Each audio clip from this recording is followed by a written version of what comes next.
Muito bom dia, Anne, Beatriz, Fernando, Jorge, Gisele, Guilherme, João Marcos, Larissa, Marcos, Margarida, Ruth, Sabrina, Calita, é uma alegria, como sempre. Lara, que está chegando agora, seja bem-vindo. Nós hoje vamos dar continuidade ao nosso conteúdo, né? Nós hoje vamos ver do artigo 338 ao 341 do Código Penal, né? Objeto de estudo hoje, para inaugurar aí uma nova unidade, que são os crimes contra a administração da justiça.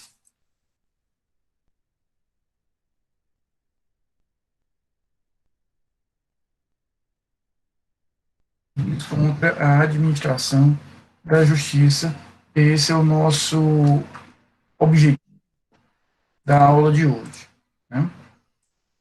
Então, nós estudamos durante a nossa primeira etapa do semestre, terminamos agora formalmente na última aula com o resultado das provas, os crimes contra a administração pública.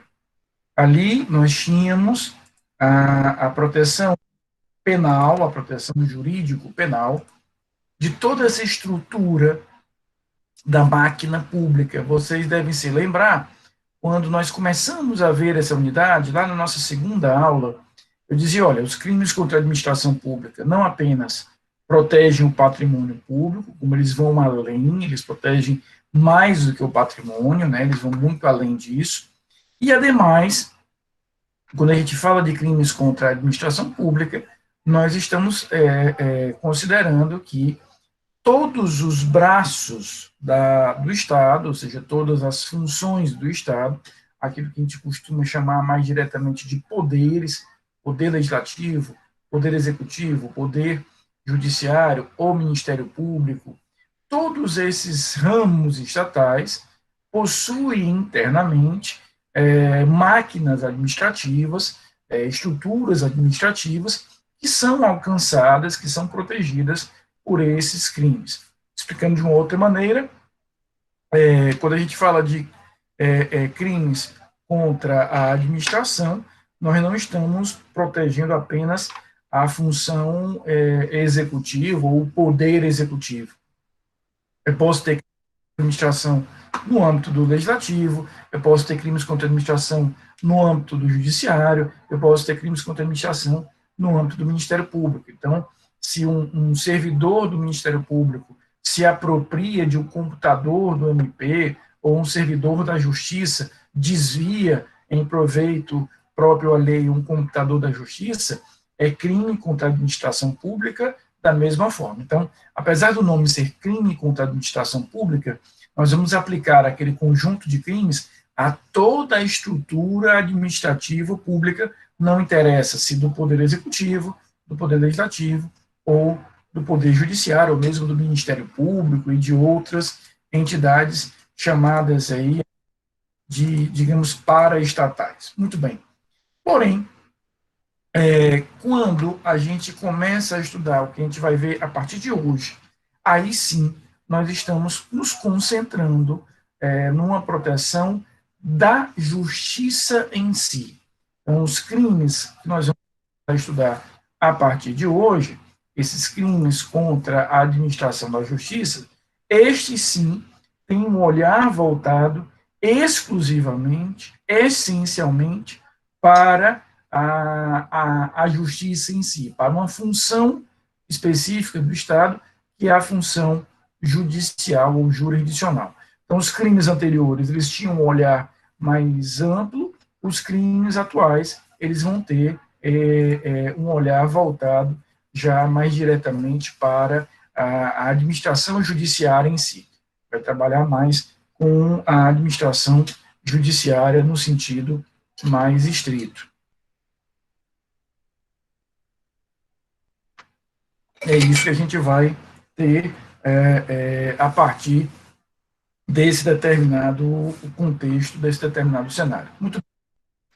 Feita essa consideração, nós vamos ter que olhar sempre para a máquina estatal ligada a essa função, que é a função de prestação da jurisdição, de execução da jurisdição. Então, os crimes que nós vamos ver a partir de hoje, a partir do artigo 338, são crimes que têm como objetivo proteger essa capacidade estatal de resolver demandas, de dizer o direito, de declarar o direito. É isso que a gente vai esperar a partir do artigo 338. E aqui a gente vai lembrar também, é importante que a gente tenha essa perspectiva já de início aqui no nosso estudo, que, a exemplo do que nós vimos nos crimes contra a administração pública, também aqui nós não temos, na verdade aparece pouquíssimo, a dimensão patrimonial, que se protege a partir do artigo 338, são todos os aspectos gerais da administração judiciária, todos os aspectos centrais da administração judiciária, ou seja, dessa capacidade do direito de dizer e de ser resolvido através da prestação jurisdicional. Tá? O primeiro deles, portanto, e aqui também uma ideia inicial, é importante a gente fazer essa pequena introdução, esses crimes são crimes em geral, por que eu estou colocando em geral, porque a gente vai ver algumas exceções, mas são crimes comuns, né? Então, em geral, são crimes comuns, eu não tenho crimes funcionais ou crimes próprios aqui. A maioria das condutas que nós vamos estudar aqui são crimes comuns. Há exceções, há determinadas condutas que a gente pode rotular como crimes próprios, mas isso em caráter bastante excepcional, tá bom? Vamos então a cada uma delas para que a gente possa compreender aí como é que elas se organizam, né? A primeira delas é o crime de reingresso de estrangeiro expulso, reingresso de estrangeiro expulso.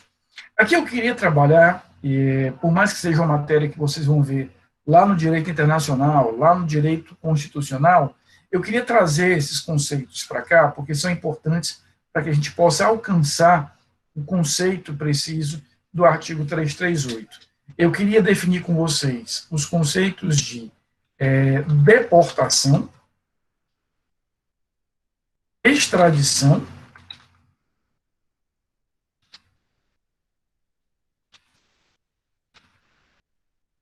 e de expulsão.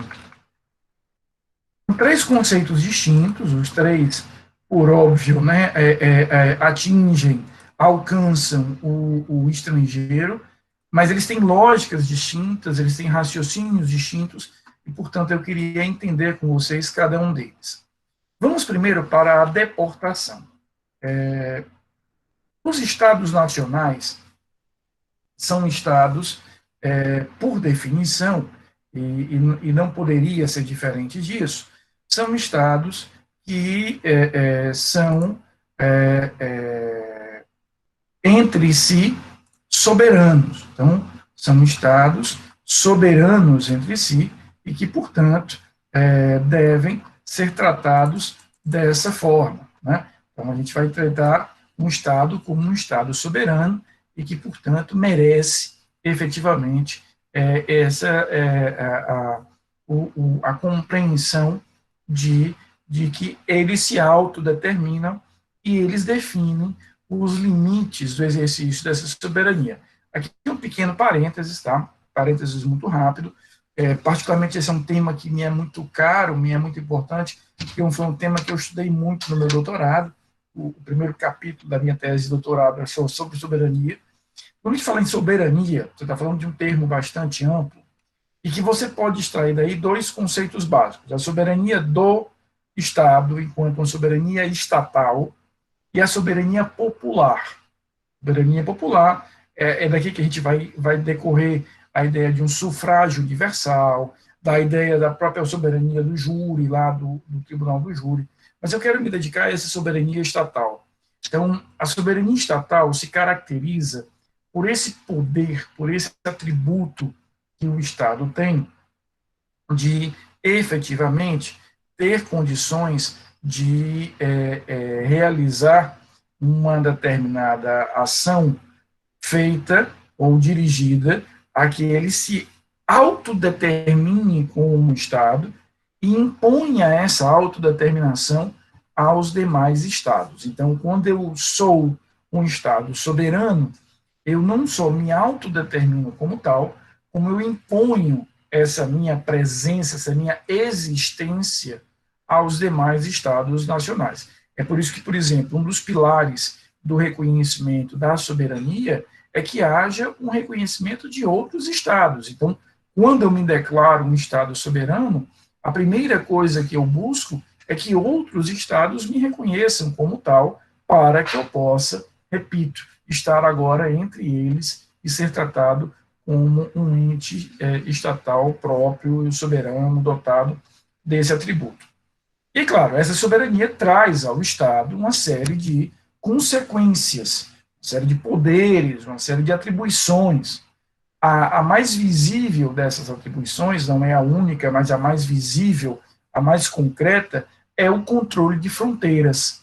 Então, aquele Estado nacional tem, repito, por ser nacional, por ser soberano, a capacidade de controlar suas fronteiras. Veja o que, é que nós assistimos em muitos países do mundo esse ano, inclusive do Brasil, que foi por conta da pandemia, toda essa questão sanitária global que nós estamos vivendo, houve o que? O fechamento de muitas fronteiras. Então, muitos países fecharam fronteiras, países, inclusive, uma medida até que é muito radical, pouquíssimas vezes vista, que os países fecharam fronteiras para os próprios nacionais. Então, em determinado momento, brasileiros que estavam fora do país não poderiam voltar ao Brasil. Vejam, é uma visão bastante extremada, repito, desse conceito de controle aduaneiro, controle de fronteiras. Então, dentro dessa perspectiva, tínhamos ali uma medida extremamente radical sobre esse aspecto, porque até a proibição do ingresso de nacionais de brasileiros foi, por força da questão sanitária, impedido. Então, o Estado ser nacional, o Estado ser soberano, dá a ele esse poder de determinar quem entra no seu país, pode entrar e atravessar as suas fronteiras e em que condições. Aqui diz respeito a mercadorias. Lembra, por exemplo, do crime de contrabando, que nós já estudamos juntos aqui, em que eu proíbo o ingresso de determinadas mercadorias. Como também a questão de pessoas. Há no Brasil, por exemplo, já regulamentada há algum tempo, não nem de longe novidade, mas existe no Brasil a figura da lei, da chamada lei do abate, né, em que vai facultar às Forças Armadas brasileiras, especialmente a Força Aérea, a interceptação e, se necessário, a destruição de aeronaves que não tenham a permissão de ingresso no território nacional. Então, a lei, a chamada lei do abate, ela representa, repito, um dos ápices, um dos extremos da materialização dessa soberania, em que eu intercepto, se for o caso, eu destruo uma aeronave que entrou no território nacional sem as devidas permissões, sem as devidas tolerâncias do Estado Nacional Brasileiro. Então, é um exemplo concreto disso. Então, a gente precisa ter em mente essa capacidade de que eu, Estado Nacional, defino quem entra, que formalidades deve perceber para entrar, quanto tempo pode ficar e etc., eu, Estado Nacional, vou ter isso. Então, quando eu exerço a minha soberania, um dos traços de exercício dessa soberania é dizer, olha, eu admito nacionais de tal país, não admito de outros, desse país eu dispenso visto, daquele ali eu exijo um visto, ou, repito, em situações bastante excepcionais e extremas, como a que nós vivemos esse ano, eu proíbo aí a entrada de estrangeiros, ou proíbo de todas as pessoas, como chegou a existir em determinado momento durante essa pandemia. Então, com essa ideia na cabeça, eu quero estudar com vocês esses três institutos: a deportação, a extradição e a expulsão, para que possamos compreender o alcance do artigo 338. Porque veja o alcance do artigo 338 é só relativo ao estrangeiro expulso. Reingressar no território nacional, diz aí o 338, o estrangeiro que dele foi expulso. Então vamos entender esses três institutos. A deportação, ela tem um olhar essencialmente administrativo. O que eu quero dizer com isso? Na deportação, aquele estrangeiro deportado ou a ser deportado, ele não preencheu os requisitos administrativos exigidos para ingressar no Brasil, ou ele até preencheu, mas ele deixou de preencher em determinado momento. Então, imagina que nós, para determinado estrangeiro de país X, o Brasil exija visto de entrada. E aquele estrangeiro entra no território nacional sem esse visto. Veja, ele já não preencheu os requisitos essenciais para o ingresso no território nacional. Requisitos administrativos. Ele, a princípio, não cometeu nenhum crime, não existe uma figura típica nesse sentido. O que ele tem apenas é o não preenchimento dos requisitos administrativos de entrada. Ou também pode estar sujeito ou sujeitado à deportação o estrangeiro que preencheu esses requisitos, mas em determinado momento deixou de preencher esses requisitos. Veja só, quando um estrangeiro vem de turismo ao Brasil, quer ele vem de um país que o Brasil exige visto ou não, a princípio ele pode permanecer no território nacional por 90 dias. Além dos 90 dias, isso é uma convenção internacional, a maioria dos países adota isso, a esmagadora maioria dos países são signatários desse tratado internacional, que é um tratado ligado a fluxo de pessoas, turismo, etc., eles vão ter aí 90 dias para estar no Brasil nessa condição de turista. Se eles quiserem além dos 90 dias, eles vão precisar regularizar a situação deles através de mecanismos próprios. Ele quer fazer um curso, ou ele vai fazer um tratamento médico, ou ele vem a trabalho, ou ele casou com um brasileiro. Então, há uma série de possibilidades, né, daquele estrangeiro passar além dos 90 dias e estar em condição regular no Brasil além dos 90 dias. Repito, por tratamento médico, por um curso, por um trabalho, por um casamento com um nacional brasileiro e por aí vai.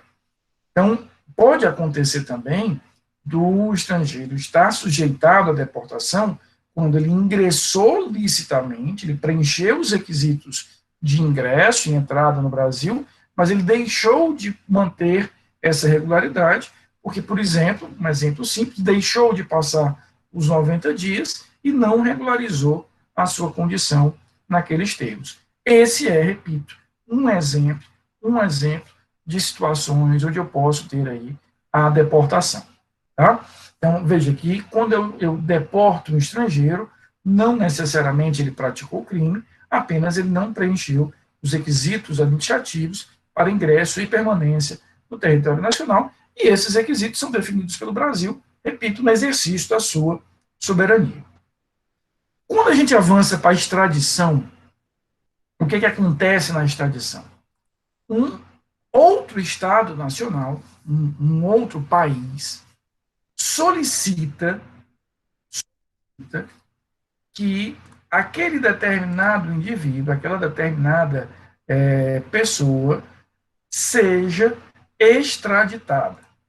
Então, aqui o que acontece? Há um interesse daquele outro país, e esse interesse vem de que aquele indivíduo, não necessariamente nacional daquele país, pode ser qualquer um, cometeu um crime ou tem uma dívida penal, digamos assim, naquele país, e aquele país solicita que o Brasil extradite aquela pessoa para que lá ele possa arcar com essa dívida, esse ônus penal. Veja, pode acontecer de que aquela pessoa esteja no Brasil de forma legal, de forma lícita, que nunca tenha praticado um crime no Brasil. Então, veja, o problema desse indivíduo a ser extraditado não é com o Brasil, é com um outro país. Tá? Então, aqui não necessariamente essa pessoa esteja em condição irregular ou tenha praticado um crime de maneira nenhuma. A dívida penal que ele tem é com outro Estado nacional e, portanto, ele vai ter que responder em relação a isso.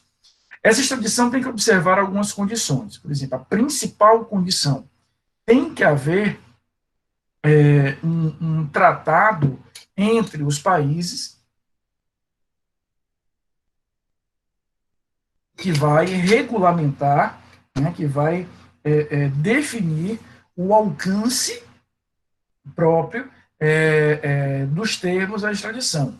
Então, para que o Brasil extradite, por exemplo, para a Itália, para a Espanha, para os Estados Unidos, para a Austrália, para a Argentina, entre o Brasil e esse país, tem que existir um tratado firmado sobre a extradição que definirá o alcance, os termos em que aquela extradição ocorrerá.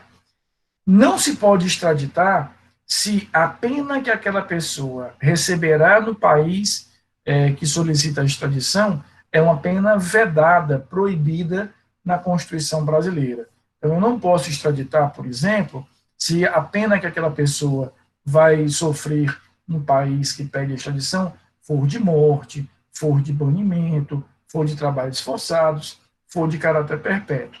É muito comum, por exemplo, com a China, né, que a China aplica de forma bastante intensa a pena de morte, e quando ela solicita a extradição, ela indica expressamente de que naquele caso ela não aplicará aquela pena.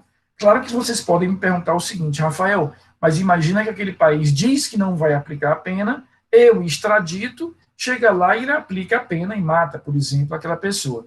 O que o Brasil pode fazer? Ele vai ter os mecanismos de direito internacional, ele pode romper relações diplomáticas, ele pode aplicar sanções econômicas, sanções políticas, sanções militares, mas, teoricamente, ele não tem como impedir, né, depois que aquele indivíduo é extraditado, que aquele país faça o que quiser. Mas, pelo direito internacional público, os países costumam respeitar isso. Sabrina, sim, não existe um tratado multilateral em relação a isso. Existem regras multilaterais, mas as condições específicas para a extradição são firmadas entre países. Então, aquele tratado, claro, eu posso firmar, por exemplo, um tratado entre países do Cone Sul, não tem problema, mas eu vou definir tratados específicos entre aqueles países que estão envolvidos. Tá? Uma outra regrinha que nós temos na Constituição brasileira em relação à extradição. A Constituição diz que os brasileiros natos, aqueles que naturalmente são brasileiros, não podem ser extraditados em nenhuma hipótese. E os brasileiros naturalizados, eles podem ser extraditados por crimes anteriores ao processo de naturalização. Então, os brasileiros natos, eles não podem ser extraditados. Então, aquele que, como eu e acredito a maioria de vocês, é um brasileiro nato, ele não é extraditado em nenhuma hipótese, e o brasileiro naturalizado por crimes anteriores à naturalização. Por crimes posteriores à naturalização, também é vedada a extradição. Sabrina, não há nenhum problema. Imaginemos o seguinte, imaginemos, por exemplo, que a Polônia, eu não sei se isso é verdade, mas imaginemos que a Polônia e o Brasil não tenham firmado ainda um tratado de extradição. Então, não há um tratado entre esses dois países que regulamente como será feita a extradição. Mas imaginemos que a Polônia perceba que há um polonês ou uma outra pessoa de uma outra nacionalidade que lá cometeu um crime, vivendo no Brasil, e ela tenha interesse de solicitar a extradição daquele indivíduo, quer seja um nacional polonês ou não. Não há nenhum problema, Sabrina, que não existindo esse tratado, que ele seja realizado, firmado, visando, por exemplo, um indivíduo em particular. Então, é perfeitamente possível que isso seja feito, ou seja, não precisa existir previamente o tratado para que eu possa solicitar a extradição de uma pessoa. Eu posso, pelo interesse específico naquela pessoa, elaborar esse tratado. O que não pode acontecer, Sabrina, é que aquele tratado seja feito só para aquela pessoa. Ele vai criar as regras gerais entre aqueles dois países para qualquer cenário de extradição que se apresente. Nada impede que seja motivada essa vontade de celebrar o tratado por uma pessoa em particular. Não há qualquer problema em relação a isso. Contudo, porém, todavia, entretanto, eu não posso fazer um tratado customizado para aquela pessoa. Valerá para ela como valerá para qualquer outro caso. Está muito boa a tua pergunta. Fato excelente a tua pergunta em relação a isso. Então, veja, na deportação, são requisitos administrativos de ingresso e permanência. Na extradição, para te usar uma linguagem bem direta, aquele indivíduo a princípio não tem nenhum tipo de dívida penal com o Brasil, vai ter uma dívida com outro país, e é exatamente esse outro país que solicita a extradição, que será deferida ou não. Agora chegamos no último dos institutos, que é o Professor, que interessa. Oi. outra dúvida é porque, assim, você falou que naturalizados que cometam crime depois também não são extraditados. Depois da naturalização, não são extraditados. Mas, se eles estão em dívida penal com o país, com o outro país em questão, por que eles não podem ser extraditados? Se com o Brasil está tudo certo. Entende o que eu estou querendo dizer? Porque a dívida deles é com outro país. Qual o motivo deles não poderem ser extraditados? Porque no momento, porque a questão toda é o time, Sabrina, a questão toda é o tempo. Porque se aquele brasileiro naturalizado, veja, ele é brasileiro, né? Então, é naturalizado, mas no momento em que é concluído o processo de naturalização, ele se torna um nacional Brasil. Se a partir daí ele comete um crime com outro país, etc., o Brasil já o protege com a sua legislação. Não é que ele necessariamente, Sabrina, não será responsabilizado por isso. Eventualmente, ele pode vir a ser responsabilizado por aquele crime no exterior e vir, por exemplo, a cumprir pena no Brasil. É aquela figura do exequatur, que vocês aprendem no direito penal, de pena estrangeira. Isso é possível. Então, a tua pergunta é muito feliz para que a gente possa separar o seguinte. A razão de ser é, no momento em que eu me naturalizo, eu atraio para mim toda a proteção do Estado Nacional Brasileiro e do ordenamento jurídico brasileiro. Antes da naturalização, se eu cometi um crime antes da naturalização, é como se o Brasil lavasse as mãos e dissesse, não, aqui eu não tenho como interferir, porque quando esse indivíduo praticou o crime, ele não era meu, ele não era nacional meu, então eu vou extraditar e ele que se resolva lá com o país que está pedindo. Se o crime é praticado posteriormente à naturalização, aí o Brasil já tem interesse. O que não representa, nesse caso, que aquela pessoa deixará de ser responsabilizada. Ela imagina que um nacional brasileiro naturalizado, depois do processo de naturalização concluído, vai em uma viagem de férias à Europa, lá pratica um crime e volta ao Brasil. Aí a França pede a extradição desse nacional. O Brasil vai dizer, olha, desculpa, mas quando ele praticou o crime, ele já era meu, ele já tinha a minha cidadania, ele já era meu brasileiro. Aí a França vai dizer, tudo bem, mas eu vou processá-lo aqui pelas leis francesas, pela estrutura processual francesa, e depois eu quero que você execute a pena aí. Isso é possível. Então, não é que o fato de eu ser um nacional, quer nato, quer naturalizado, por isso a tua pergunta é tão feliz e tão interessante, me dá um salvo-conduto para que eu saia do Brasil e pratique os crimes que eu quiser, porque eu sei que no final, quando eu voltar para o Brasil, eu não vou ser extraditado. Tudo bem, eu sei que eu não vou ser extraditado, mas isso não é uma carta branca nem uma imunidade absoluta. Eu posso sofrer as consequências de um processo penal desenvolvido em outro país e esse processo ter a sua pena executada, repito, aquela figura do exequatur, executada por ordem do Supremo Tribunal Federal no Brasil. Consegui explicar? Professor, e no caso, se a pena do outro país for uma pena de morte, o Brasil não aceita.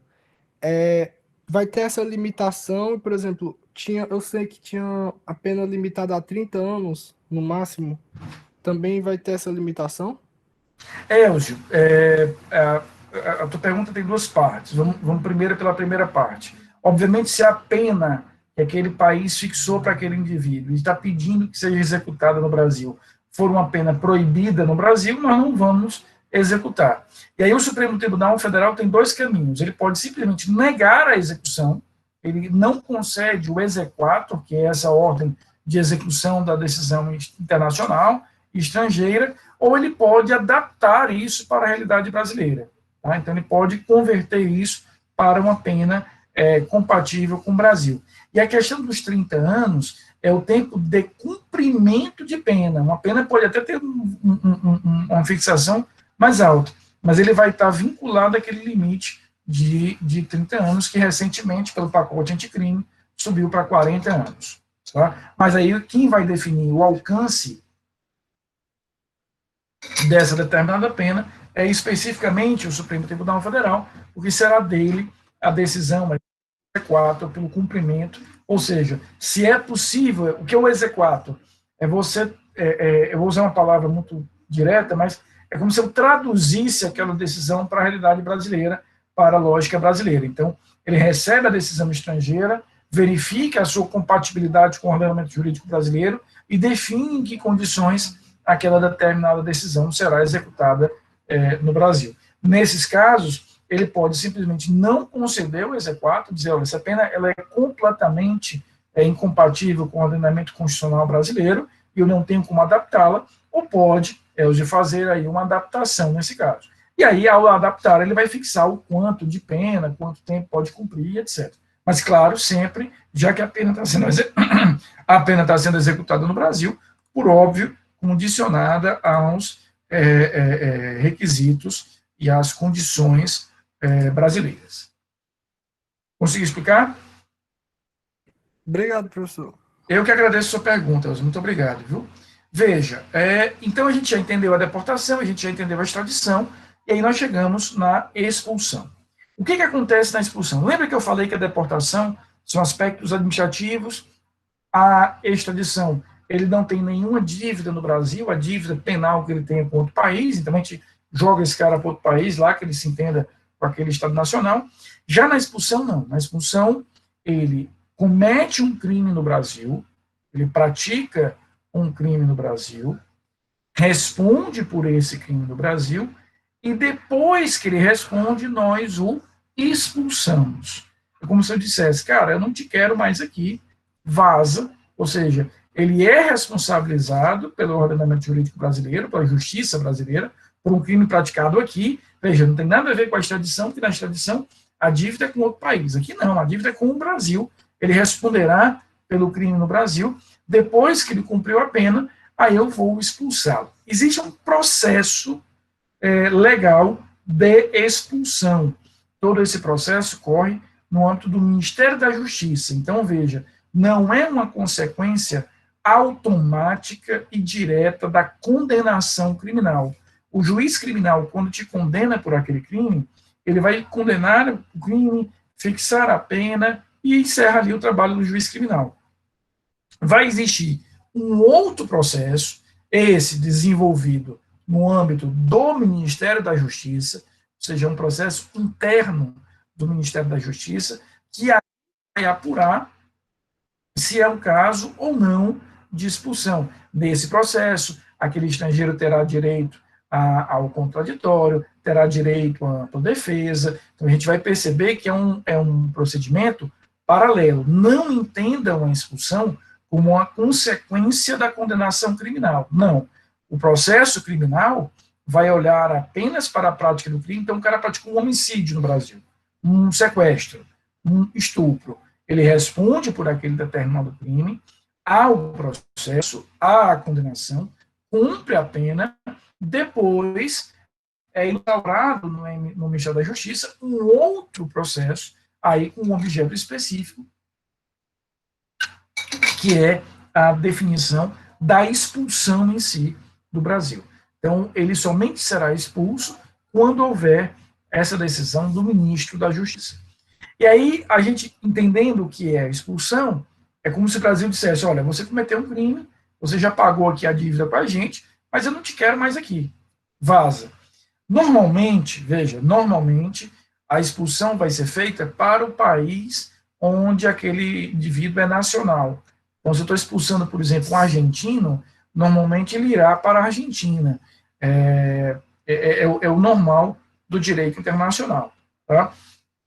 Claro que existem situações muito específicas, como, por exemplo, a figura dos apátridas, né? As pessoas que não têm uma nacionalidade. E nesse caso, o Brasil, para expulsar, antes vai verificar a possibilidade de algum outro país receber aquela pessoa.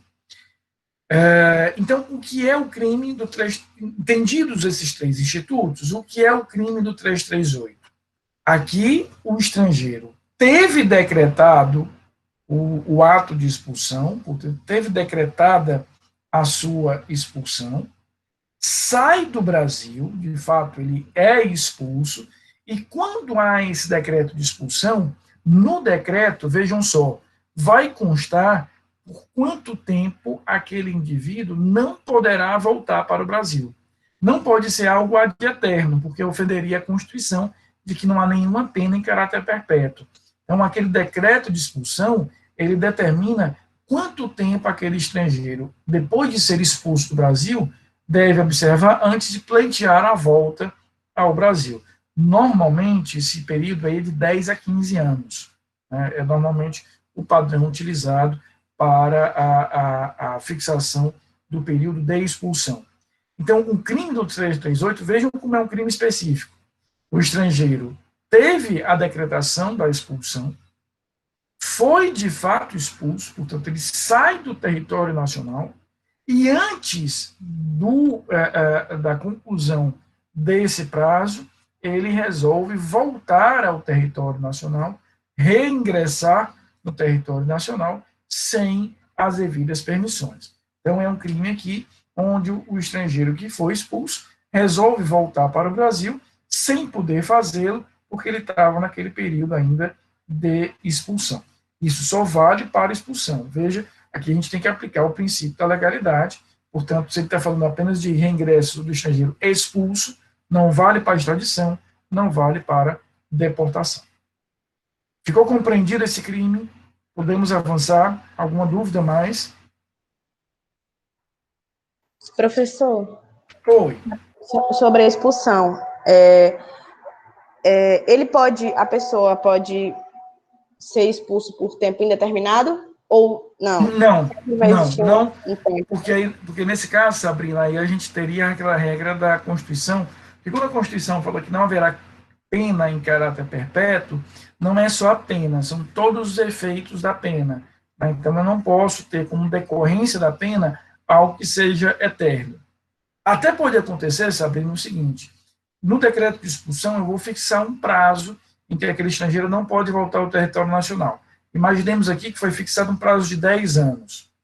Passados aqueles 10 anos, aquele estrangeiro, pode pleitear a volta ao Brasil. E o Brasil, como Estado nacional, pode dizer, não, eu acho que você não deve entrar no meu território. É uma outra questão. Mas eu não posso fixar já de saída que nunca mais o cara pode voltar. Porque não posso ter nenhuma pena, nem consequência, nem efeito de pena em caráter permanente, perpétuo, ad eterno. Tá? Vamos para o próximo crime, que é o 339, o crime de denunciação caluniosa.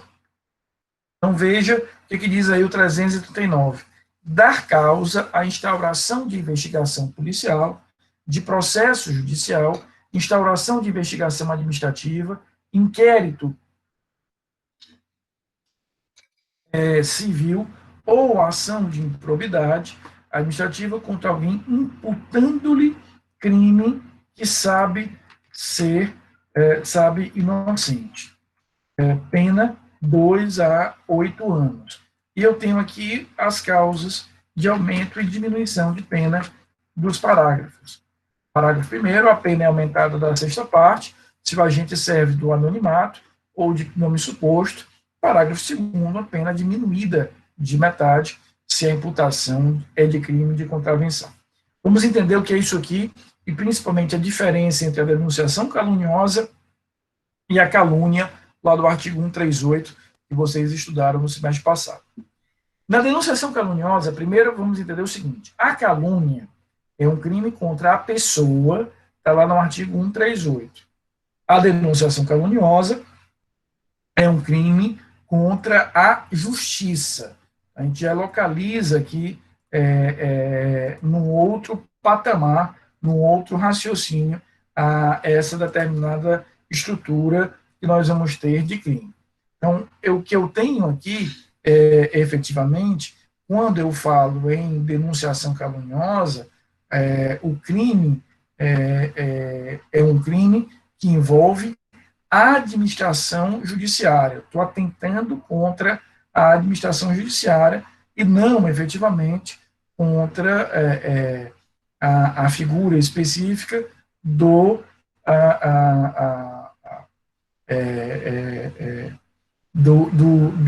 uma pessoa especial, de um indivíduo especial. Aqui, repito, o crime é praticado contra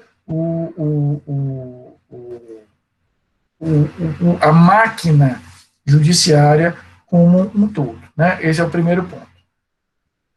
Outra diferença. O crime de denunciação caluniosa se materializa, ele se consuma quando eu, mesmo sabendo que aquela pessoa é inocente, e ela é inocente por quê? Ou porque ela não praticou aquele fato, veja, o fato até aconteceu, mas eu sei que não foi ela que praticou, ou é um fato mentiroso, aquele fato não aconteceu de maneira nenhuma, mas eu consigo fazer com que seja instaurado um inquérito, seja iniciada uma ação penal, seja iniciada uma ação civil. Então, aqui, entendam o seguinte: o crime de calúnia se consuma na hora que eu digo para qualquer pessoa: olha, eu vi o João roubando um carro. Isso é calúnia. Eu não preciso ter na calúnia a materialização no inquérito, numa ação penal, nada disso. Basta que eu indique, sinalize, fale, afirme para alguém que eu teria visto aquela pessoa, por exemplo, praticando um crime. Estou atribuindo falsamente fato definido como crime, diz o artigo 138. Na denunciação caluniosa, eu tenho uma outra prática de conduta. É como se eu elevasse aqui o tom, tanto é que a pena é muito mais alta, a pena chega no grau máximo aí a 8 anos. Porque, tudo bem, eu sei que aquela pessoa é inocente, mas eu não me contentei apenas em dizer a alguém uma mentira sobre ela. Eu consegui fazer com que fosse instaurado, com que fosse iniciado, com que fosse realizado um processo criminal, uma ação civil, um inquérito policial. O crime, portanto, vai se consumar. Veja o que diz aí o 339.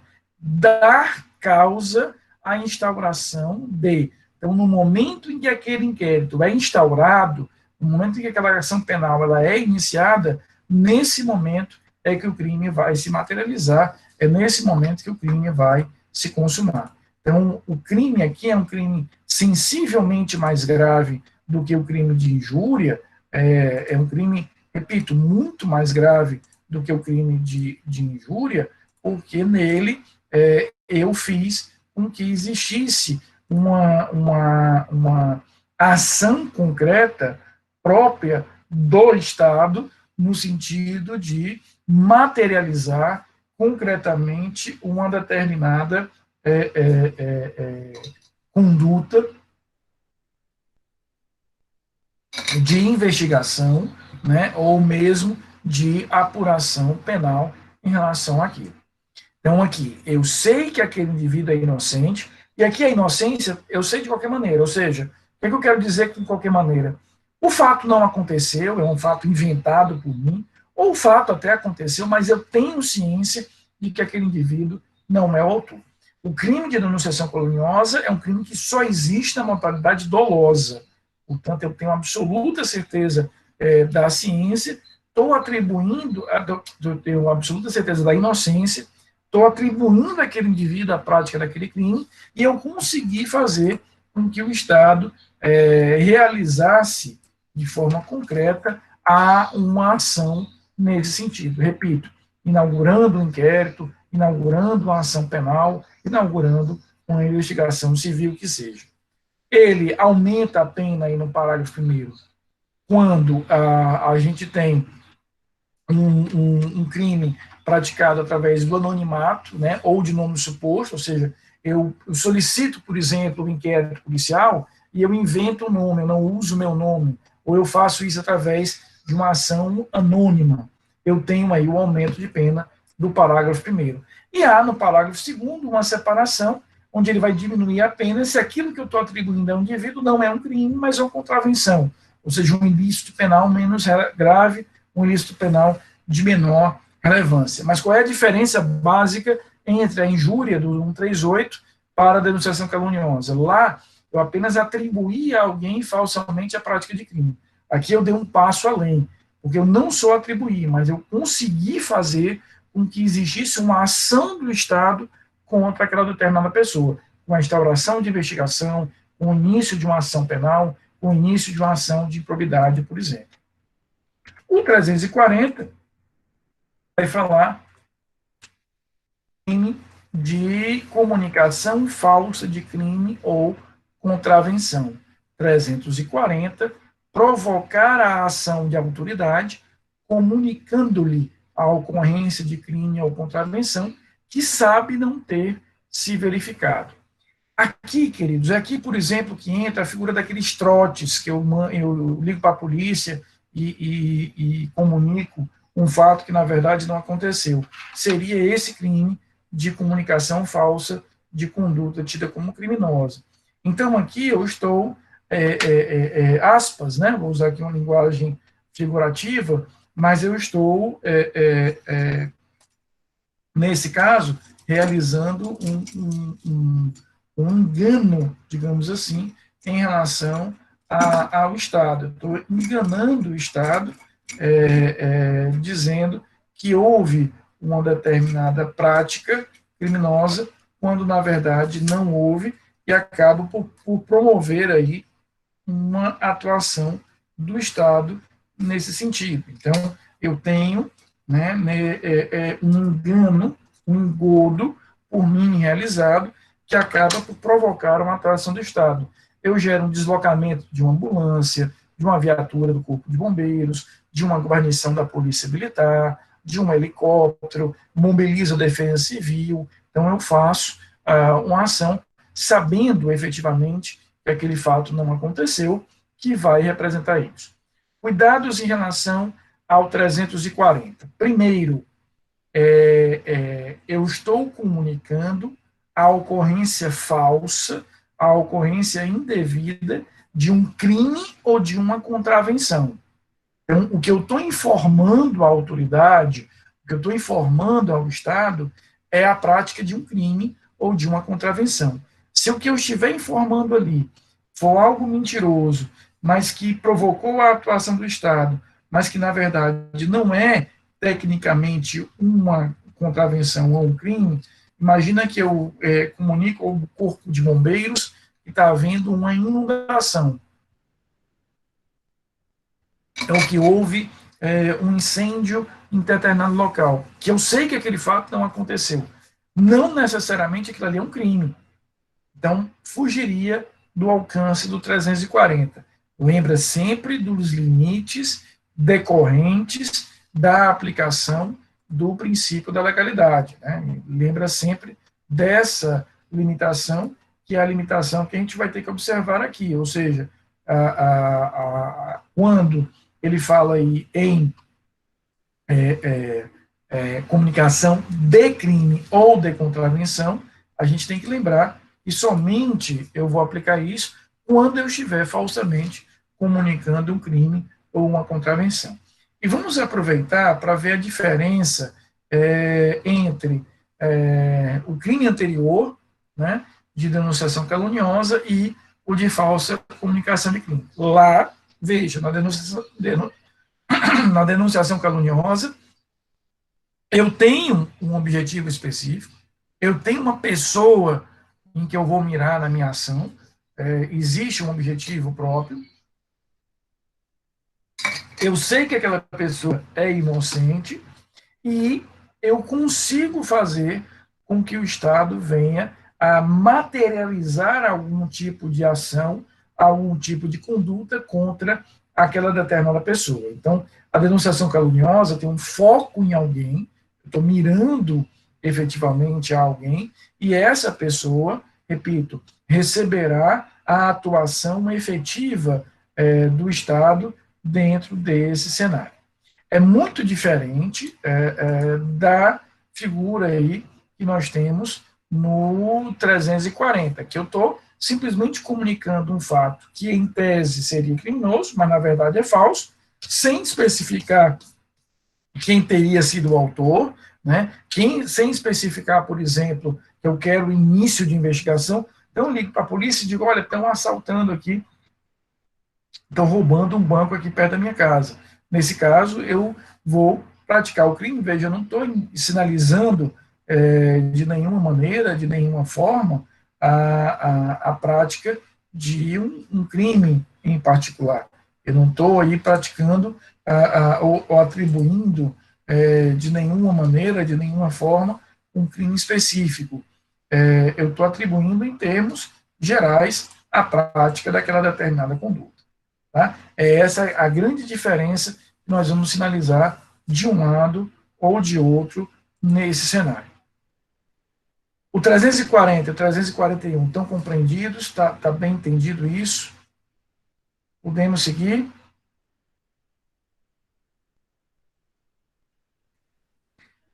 Estão aí ainda? Tem alguém ainda vivo? Pisca um olho ainda? Dá uma piscada de olho para o Motinha, por favor. Só para eu saber que vocês ainda não dormiram. Quer dizer, que dormirão. Não tem só um ainda que eu queria colocar. Queridos, durante séculos, e aqui não é exagero, é literalmente durante séculos, toda a estrutura do processo penal foi voltada para a obtenção de uma única prova. Havia, durante séculos, a ideia de que eu tenho a prova de ouro, a prova maior, a prova das provas. Uma geladeira de Coca-Cola gelada, de tão importante que era aquela prova. Eu estou falando de que qual? De que prova? Que prova era tão importante durante tanto tempo? A ponto do processo perseguir essa prova quase que com obsessão. O que vocês me dizem? Que prova seria essa? Tan, tan, tan, tan, tan. Valendo! Qual é a prova? Valendo! Dolioso, valendo! Era a prova de confissão. Então, toda a estrutura do processo era construído, a estrutura do processo era construída, para obter a confissão. Havia, durante o período medieval, toda uma ciência, toda uma engenharia voltada, percebam só, para construir máquinas de tortura que impusessem ao indivíduo muita dor, mas o mantivesse vivo para extrair daquele indivíduo aquela confissão. Olha que loucura, né? Por quê? Porque se entendia à época o seguinte: se o cara confessou, eu não vou exigir mais nada. Se aquele indivíduo confessou a prática daquele fato, eu não posso dele exigir nada além disso. O cara está dizendo que foi ele. O que eu quero mais? Claro, há toda uma evolução do processo, a gente vai estudar isso, se Deus quiser, juntos. Eu espero vocês na disciplina de processo penal 1, semestre que vem. A gente vai ver que houve toda uma evolução do processo, sobretudo com grande quebra de paradigmas, advinda aí daquele período das revoluções liberais, Revolução Francesa, Independência Americana, Revolução Gloriosa, dentre outros movimentos. Então, a partir do século XVII, do século XVIII, essa ideia obstinada, obsessiva da confissão, ela é relativizada E aí, hoje, a confissão, no processo contemporâneo, no processo moderno, ela é uma prova válida, a confissão é uma prova válida, é uma prova que eu vou poder utilizar, não há nenhuma dúvida em relação a isso. Vocês aprenderam, por exemplo, em Penal 1, que a confissão espontânea é uma atenuação da pena, ou é um atenuante para a pena. Então, a confissão é uma prova válida, mas é uma prova que, como qualquer outra, como qualquer prova no processo penal, tem valor relativo. Não existe no processo penal moderno uma prova de ouro, uma prova absoluta, uma prova que resolva tudo. Não vai existir.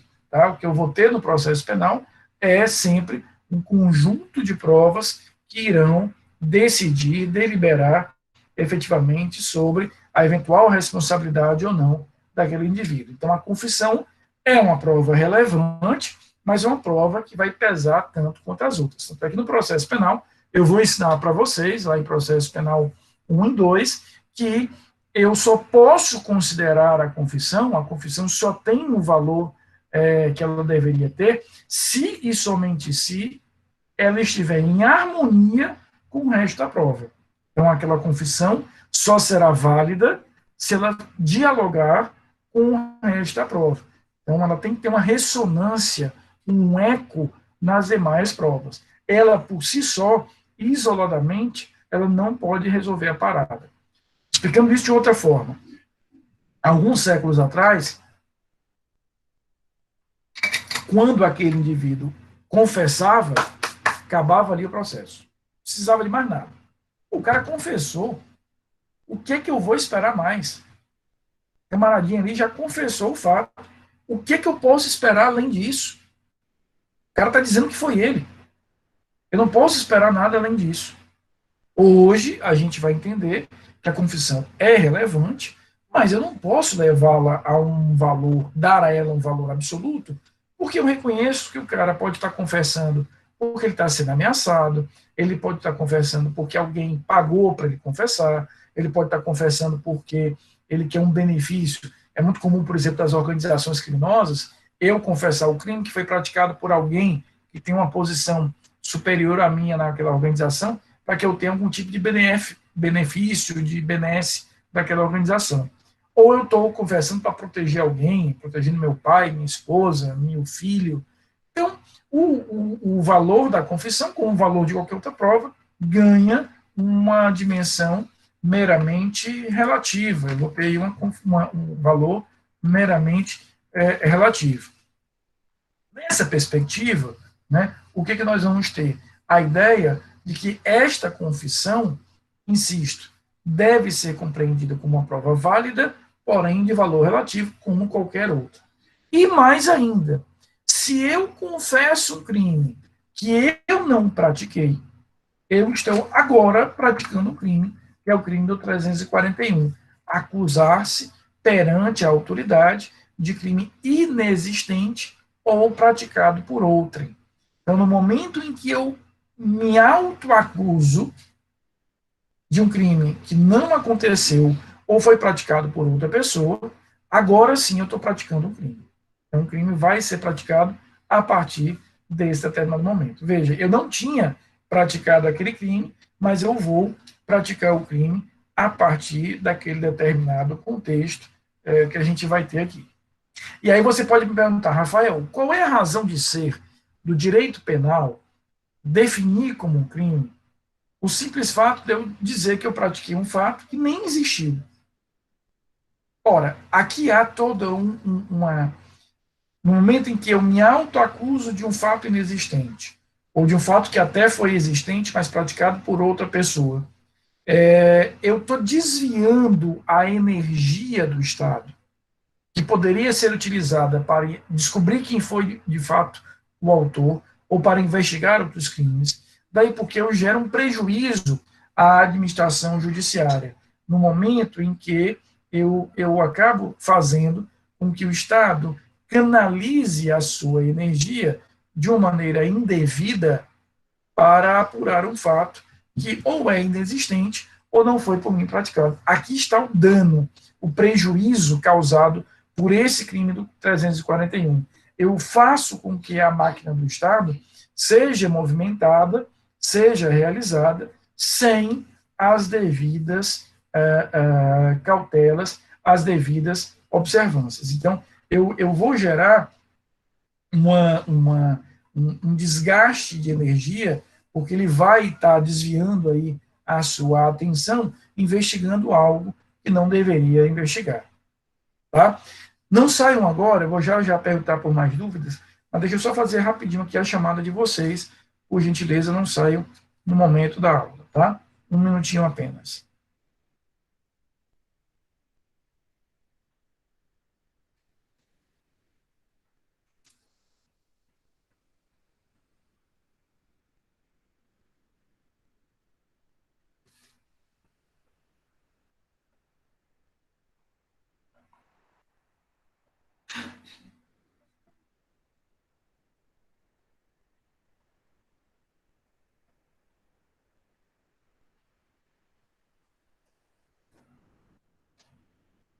Só um minutinho, já estou terminando aqui.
Prontinho.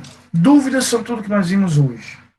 Gostaram da aula? Veja, são crimes mais interessantes do que os crimes que a gente viu contra a administração da justiça, porque são mais práticos, até mais próximos da nossa realidade do direito.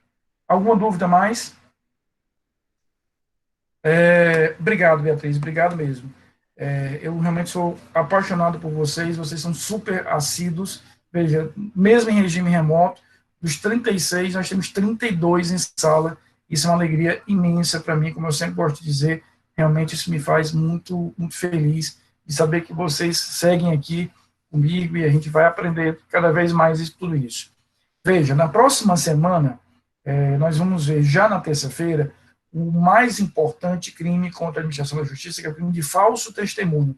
Então, a gente vai ver na terça-feira, já a partir do artigo 342, o crime de falso testemunho, que é um crime importantíssimo, até para a gente poder entender o alcance específico desse crime, tá? Queridos, um ótimo fim de semana para vocês, muita saúde, muita paz, descansem, e se Deus quiser, a gente se encontra aqui na terça-feira, tá bom? A gente, provavelmente, semana que vem, já tem aí mais alguma informação de quando a gente volta para a modalidade presencial. Assim que eu tiver alguma informação, eu passo para vocês, tá? Mas terça-feira a gente se encontra aqui, se Deus quiser, na nossa aulinha remota, tá? Um beijo grande, bom final de semana a vocês.